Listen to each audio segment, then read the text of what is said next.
Hi there, I'm Chris Jackson, and this is my General Psychology final project presentation for Professor Nick Tuttle's class. For this project, we were asked to dive into an area of interest and how it pertains to psychology. For me, I chose the process of negotiation.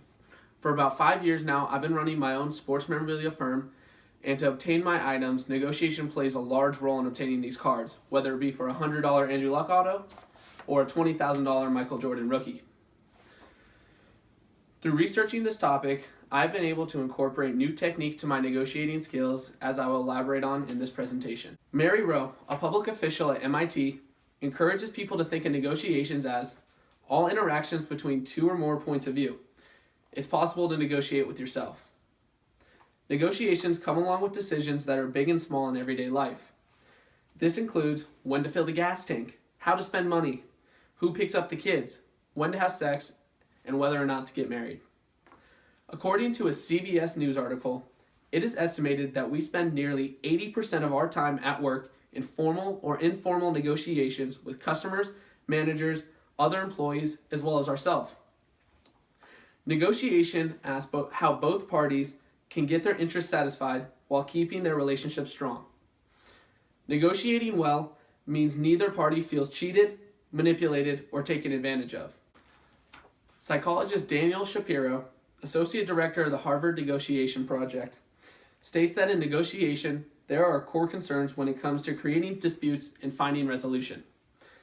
The first one is autonomy, which is a person's freedom to make decisions for himself or herself. This means that during negotiations, in order for a person to feel confident with their side of the bargain, they must be the one to determine if the deal is right. Having the counterpart in the deal tell them it is a strong offer isn't going to help. They have to come to the conclusion on their own to feel right about the deal and moving forward with finishing it. The second aspect is appreciation and having their actions acknowledged. When negotiating with someone, you should try to work with them on their perspective of the deal as opposed to shooting down all their offers, as it creates a hostile environment and limits the opportunity to finish deals. The third aspect of this is affiliation and being treated as a colleague. For certain people with whom you barter on a consistent basis, treating them as long-term partnerships makes both parties feel more comfortable and willing to come to a conclusion since you've dealt before. The fourth aspect is status and feeling that others respect one's standing. Forming a mutual respect, one another raises rapport and puts everybody on the same playing field. Nobody feels like they're trying to catch up to somebody, or no one feels behind. Next is fulfillment, having roles and activities that are fulfilling. This includes spending your time engaging with a counterpart that is genuinely interested in your items or services. Otherwise, you're fighting an uphill battle to close a deal. When you're trying to fight with someone about whether or not they want your product, it's going to be hard selling it to them if they're on edge about it to begin with. One problem that arises in negotiation is the overuse of heuristics, which is a rule of thumb strategy for making quick, efficient decisions. Heuristics in negotiating that people use to make sense of their complex environment can lead to suboptimal outcomes. One of which is anchoring, which is the tendency to overly rely on an arbitrarily chosen reference point. The next is availability, which is the tendency to overly rely on information that is salient in memory. The third is representativeness, which is the tendency to make judgments based on the most obvious features of the stimulus. All of this can be summarized by the cognitive heuristics principle, which is the making sense of a tough negotiation leads individuals to rely on cognitive heuristics, which provide simplified views of the negotiation. Although this speeds up efficient decision making, it also undermines and decreases the quality of the negotiated agreement. For example, when I want to crank out one final deal at the end of the day at a huge convention, such as the one that happened in Chicago a few weeks back, more often than not, I'm going to make that last deal. But because I did not thoroughly look up the values of what I was receiving as opposed to what I was giving up, I end up shortchanging myself and losing a decent amount of money. This happens because every item has certain caveats that I do not account for and instead heuristically treat it as a similar item, and in turn I lose out. This is the process of anchoring, where I over-rely on the arbitrarily referenced point that proves to be inaccurate. This also involves availability, where I drew that point from reference for my available memory. Lastly, representativeness plays a role as I look at the prominent features such as which player's on the card and whether or not the item's autographed or has a piece of game-used jersey. But I glaze over important aspects, like if it's a collector's item with a limited print run, or if there's corner flaws or surface issues. Next comes other conflicts that arise in negotiation. The first one being the naive realism principle. This principle states that negotiators make sense of their fuzzy situations by assuming others, including their counterpart, view and think like them. This has happened to me multiple times at shows where I fail to engage with a negotiation for an item because I assume that the counterpart who I would trade with would rather have his item as opposed to mine, when in reality, he or she could want my item. In fact, multiple times, including 2 weeks ago at Chicago, I saw an item, didn't think they'd want any of my stuff, walked around the show for another hour, and came back only to find that they had traded the one item I was wanting for similar items that I had in my bag. The next one is mirror ownership effects. And this one states that giving up an object induces greater pain than receiving the same object induces pleasure. This is why many people are not willing to buy the same item for the price that they gave it up for. This is another common occurrence that has been brought to light for me in my trading days.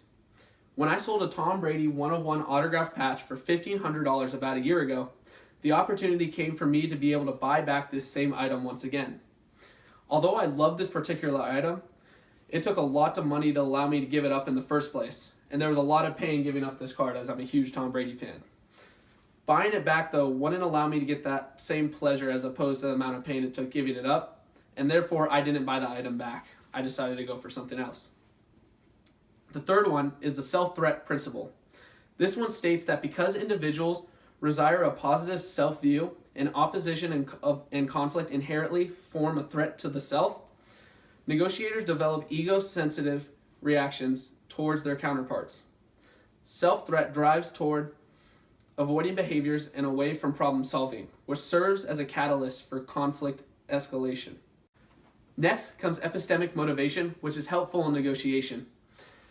The extent to which individuals in negotiation search, encode, and retrieve information depends on their epistemic motivation.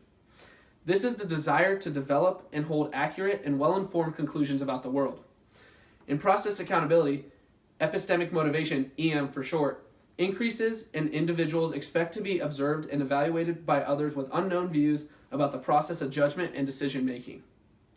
Next is power differences. Epistemic motivation depends on this. Low power individuals try to regain control over their negotiation by paying close and careful attention to their powerful other, to accurately predict others' needs, desires, and possible actions. The third is time pressure and noise. Reduce epistemic motivation, and it increases the motivation to reach cognitive closure and finish the deal. So being pressed on time makes you want to finish the deal quickly, but it also decreases your look and your savvy for the deal at hand. Epistemic motivation reduces the extent to which cognitive heuristics impact negotiation processes and outcomes. When negotiators gave low need for cognitive closure, are not pressed on time, and are stimulated to think about counteroffers, they are less influenced by irrelevant aspects and stereotypical information about their counterpart. Therefore, epistemic motivation reduces the impact of naive realism. By a factor of 2.5, more women than men feel a great deal of apprehension about negotiating, reports economist Linda Babcock of Carnegie Mellon. Women go to great lengths to avoid the bargaining process, paying almost $1,400 more to avoid negotiating the price of a car. This explains why 63% of those who buy cars made by Saturn who offer a no-haggle price are women. But failing to negotiate a salary once a year for women will cost them around $500,000 over the course of their career. Overall, through this presentation, I've learned multiple strategies about how to negotiate and learned from my older strategies and how to improve upon them for future in my business. Already from researching these strategies the past few weeks, when I went to the Chicago show, I increased my revenue from last year at $14,000 to doing this year's show and doing $25,000 in revenue. As you can see, dividends are already paying off. Here am I works cited for the project. Thank you so much for the class. I enjoyed learning about psychology and hope to take future courses. Thank you.